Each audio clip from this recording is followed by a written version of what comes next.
dosen penguji kinerja. Perkenalkan, saya Arif Osesa, mahasiswa PPG dalam jabatan tahun 2005, P2, Prodi Pendidikan Agama Islam di LPTK Universitas Wahid Hasyim Semarang. Jurusan Pendidikan Agama Islam, Prodi Ilmu Tarbiyah dan Keguruan, Prodi Pendidikan Profesi Guru dengan nomor induk mahasiswa 25406061118, asal sekolah SMKN 1 Wai Kenangan, Kabupaten Lampung Barat, Lampung. Pada hari ini tanggal 12 Oktober 2005, saya akan melaksanakan praktik pembelajaran dalam rangka penilaian uji kinerja dengan materi pembelajaran menjauhi pergaulan bebas dan zina di kelas 10 dengan metode pembelajaran program Best Learning PBL. Mohon arahan dan masukannya. Terima kasih. Wassalamualaikum warahmatullahi wabarakatuh. Assalamualaikum warahmatullahi wabarakatuh. Waalaikumsalam warahmatullahi wabarakatuh. Bagaimana kabarnya hari ini? Alhamdulillah, luar biasa. Allahu Akbar. Baik, kita mulai pembelajaran. Kita berdoa dulu. Silakan ketua kelas memimpin doanya. Silakan ketua kelas.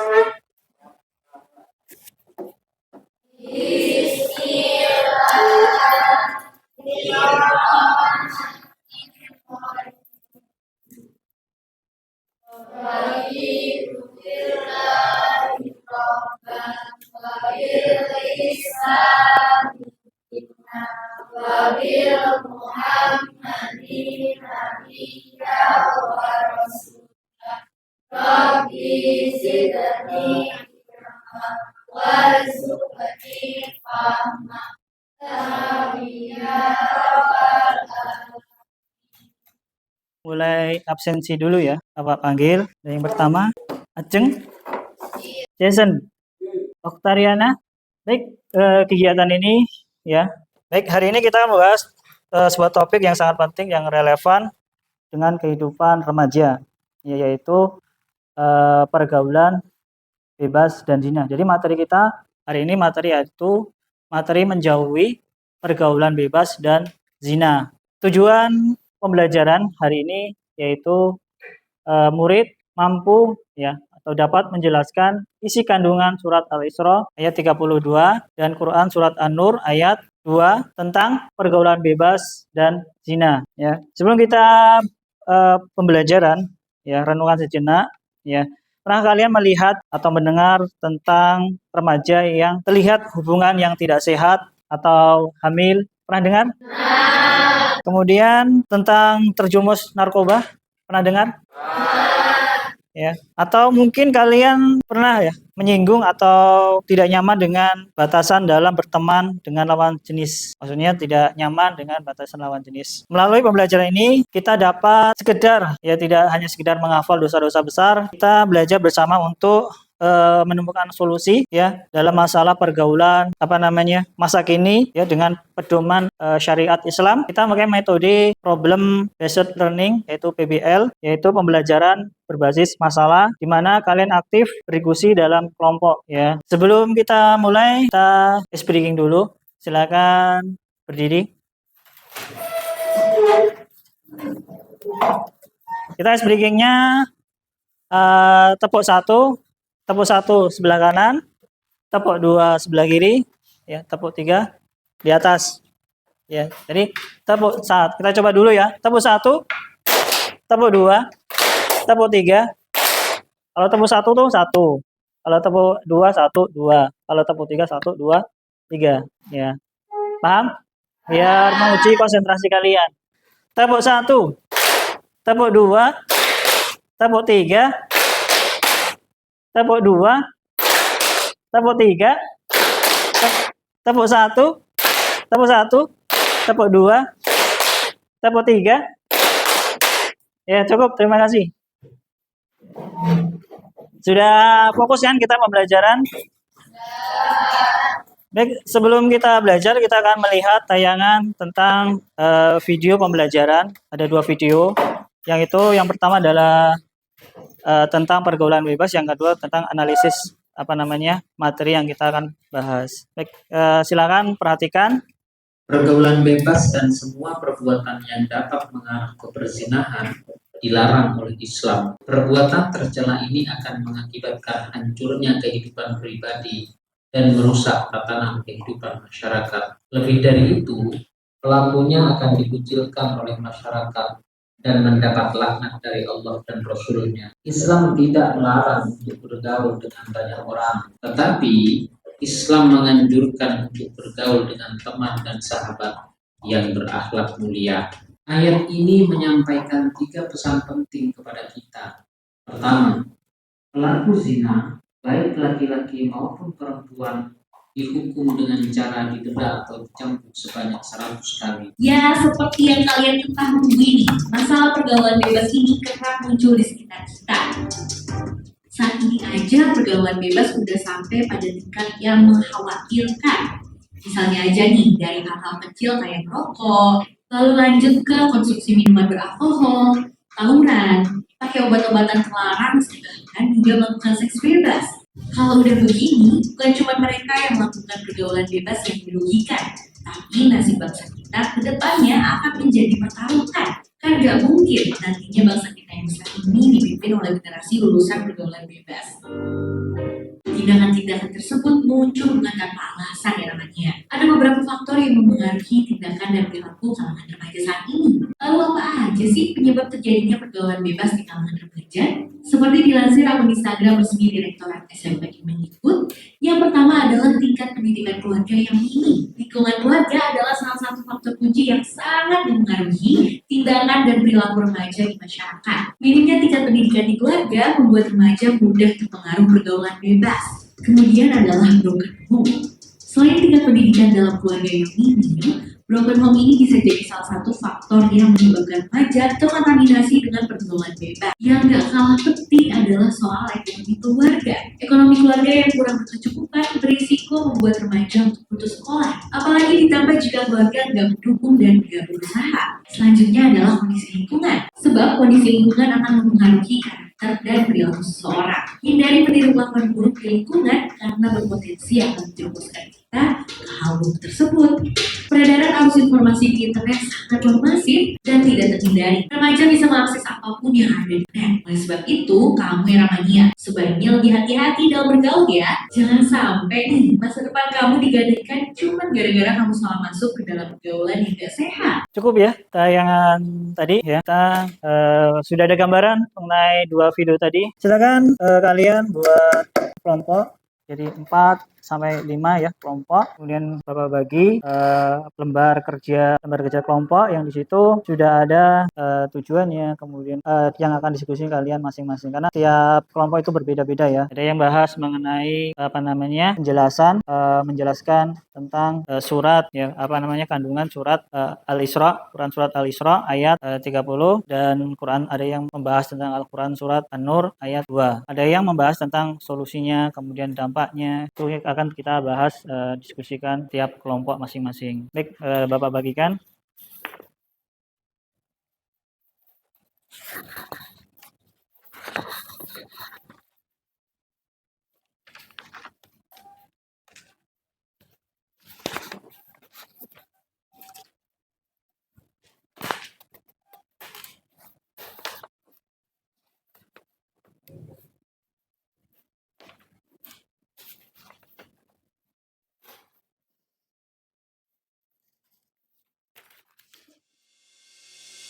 Jadi kelompok pertama tadi bahas tentang apa?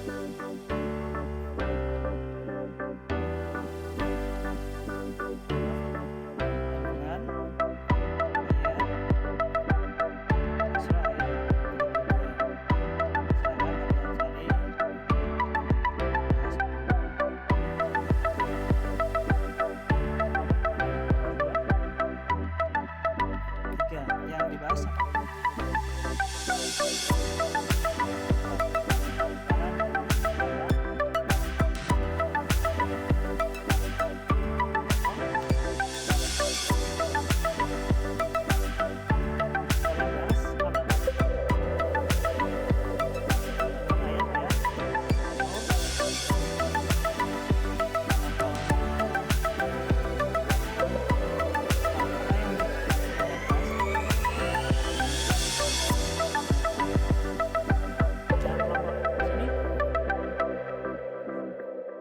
konsentrasi dalam menghindari perbuatan gaul dan zina.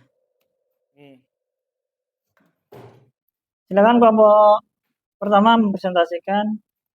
Assalamualaikum warahmatullahi wabarakatuh.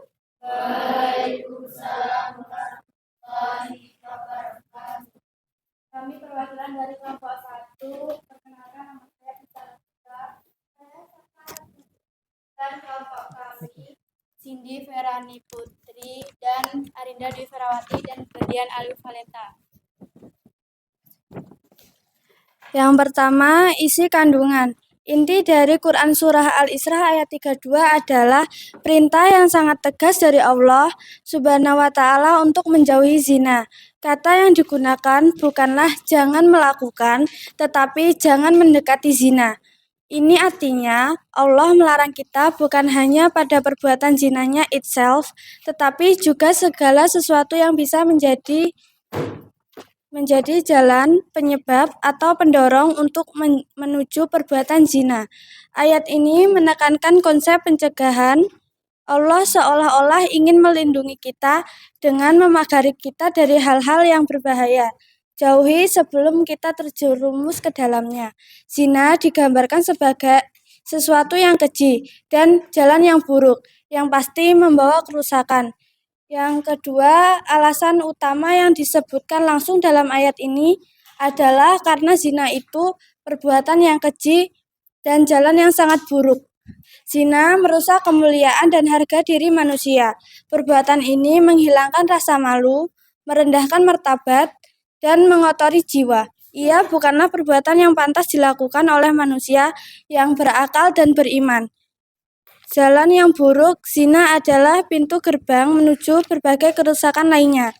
Seseorang yang melakukan zina sebenarnya sedang berjalan di jalan yang penuh dengan dosa, penyesalan, penyakit, dan konsekuensi sosial yang sangat menyakitkan. Jalan ini menjauhkannya dari rahmat dan ridho Allah Subhanahu wa Ta'ala. Kami akhiri. Wassalamualaikum warahmatullahi wabarakatuh.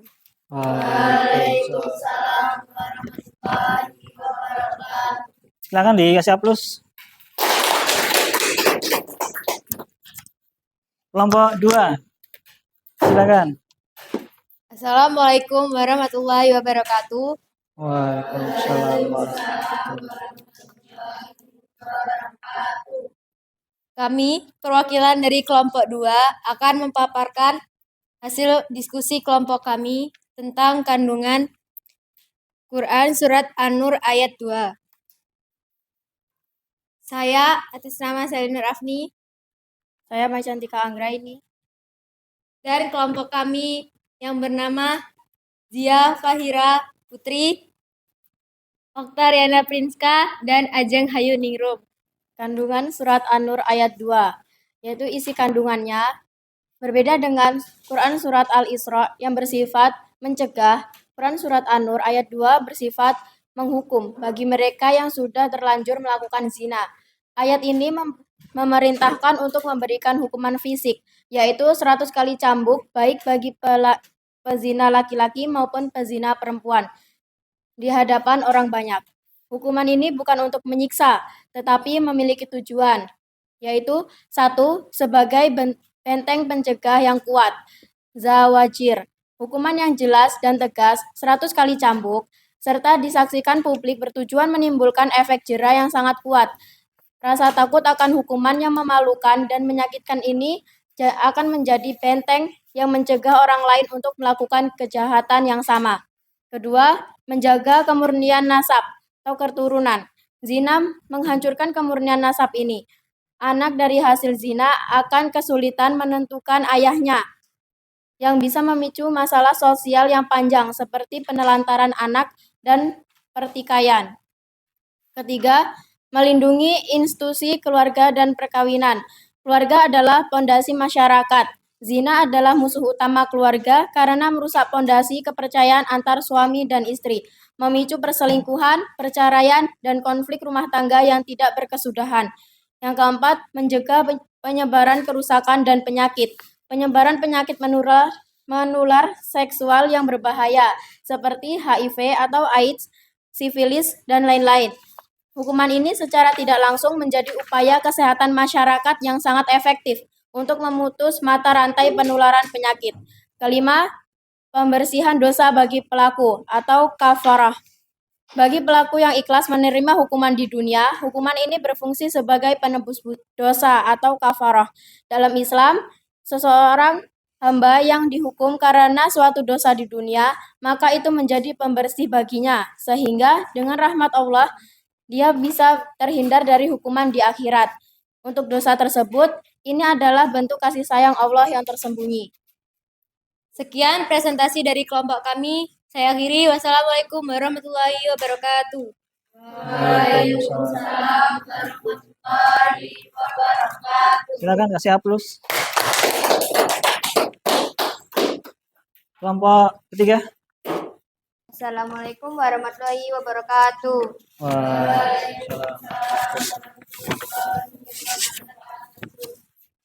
Di sini kami perwakilan dari kelompok 3 ingin mempresentasikan tentang bentuk-bentuk perilaku mendekati zina. Perkenalkan, nama saya Anissa Melinda Putri. Saya Desda Putri. Dan beranggota Jessica Karisna, Tita Angelita, dan Oktavina Rahmawati. Bentuk-bentuk perilaku mendekati zina. Mendekati zina di zaman sekarang sangatlah luas, bukan hanya bertemu secara fisik. Berikut beberapa contohnya. Yang pertama, pacaran melampaui batas, seperti berduaan di tempat sepi, berpegangan tangan, berpelukan, atau ciuman dengan lawan jenis yang bukan mahram. Yang kedua, bergaul bebas tanpa aturan, ikut campur berbaur bebas antara laki-laki dan perempuan tanpa menjaga pandangan dan batasan syar'i seperti di pesta atau klub malam. Yang ketiga, mengonsumsi konten pornografi, menonton film porno, membaca komik atau novel porno. Keempat, berpakaian tidak sopan dan provokatif, memakai pakaian ketat, transparan, atau terbuka yang memperlihatkan aurat. Assalamualaikum warahmatullahi wabarakatuh.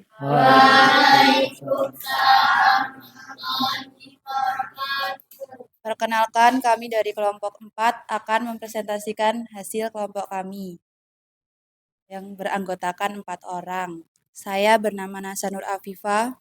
Saya bernama Dinda Kartika Putri. Dan teman saya bernama Sera Kalista dan Rahma Yuningsih.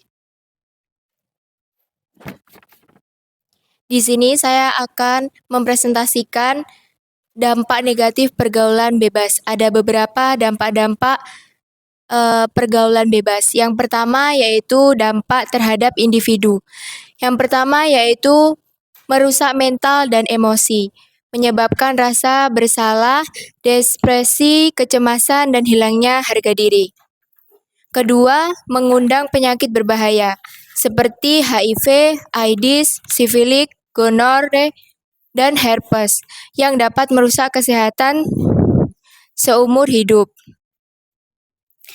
Ketiga, kehamilan di luar nikah, membuat masa depan menjadi suram, baik bagi sang ibu maupun bayi yang dilahirkan, serta menimbulkan aib. Keempat, hilangnya rasa malu, mendorong seseorang untuk melakukan dosa-dosa lain karena rasa malunya sudah hilang. Kedua, ada dampak terhadap masyarakat. Yang pertama yaitu meningkatkan kriminalitas.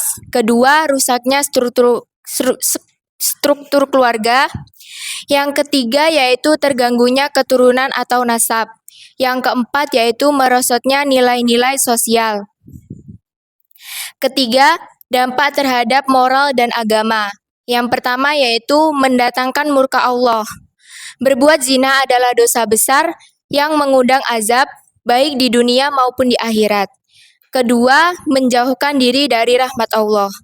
Hati menjadi keras dan sulit untuk menerima hidayah dan kebaikan. Yang ketiga yaitu merusak akhlak generasi muda.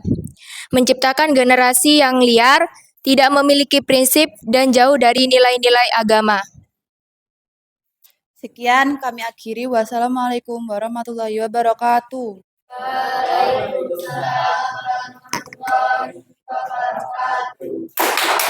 Kelompok terakhir yang kita bahas tadi apa? Yang pertama tentang menjelaskan surat Al-Isra ayat 32 dan surat An-Nur ayat 2. Dan apa lagi yang kita bahas tadi?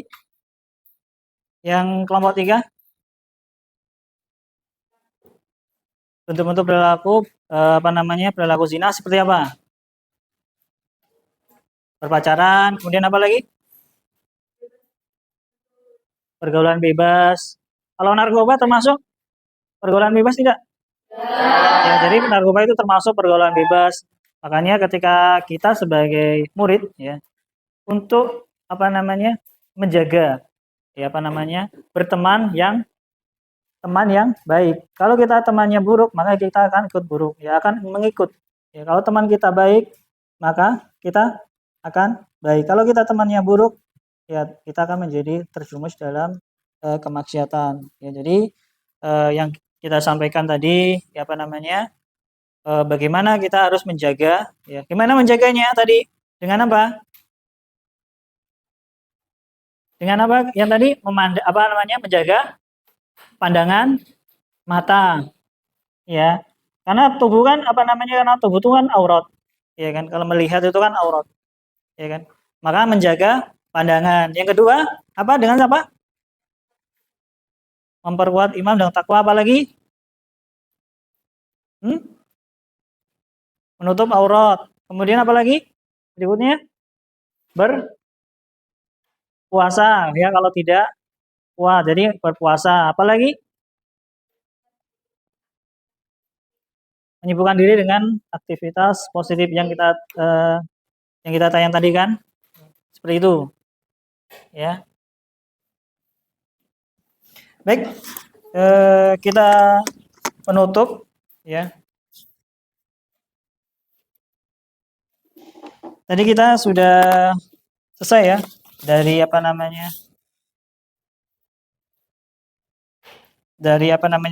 kegiatan penutup ini, ya. Yang murid-murid yang Bapak banggakan. Jadi pembelajaran penghujung ini kita sudah menganalisis ya bersama-sama tentang surat Al-Isra ayat 32 dan An-Nur ayat 2, ya, dan menemukan solusi ya berdasarkan ajaran Islam ya tadi, bagaimana kita sebagai seorang muslim ya maka harus menjaga pandangan ya, karena kan Allah menyebutkan, yaitu ayatnya berbunyi wala taqrabu zina innahu. Kesimpulan hasil diskusi kelompok, pembahasan mengenai menjauhi pergaulan bebas dan zina dalam perspektif Islam telah memberikan pemahaman sebagai berikut. Pendekatan presentif dan reflektif, yaitu Al-Quran surat Al-Isra ayat 32 menekankan pencegahan dengan cara menjauhi segala bentuk pendekatan kepada zina, serta Al-Quran surat An-Nur ayat 2 memberikan ketentuan hukum bagi pelaku zina sebagai bentuk penjera atau efek jera dan pembersihan dosa. Zina sebagai perbuatan keji dan jalan yang buruk. Zina bukan hanya merusak martabat individu, tetapi juga mengancam stabilitas keluarga, masyarakat, dan agama. Bentuk-bentuk perilaku mendekati zina di era modern ini mulai dari pergaulan bebas, konsumsi konten pornografi, hingga komunikasi yang tidak terjaga, termasuk dalam kategori mendekati zina. Dampak pergaulan bebas yang merusak baik dari segi mental, kesehatan, sosial, maupun agama. Pergaulan bebas membawa dampak negatif yang sangat luas dan berkelanjutan. Kita refleksi dulu. Pertanyaan refleksi, apa kalian sudah paham tentang kandungan surat Al-Isra ayat 32? Sudah paham kandungan surat An-Nur ayat 2? Sudah bisa solusi mengatasi solusi tentang pergaulan zina?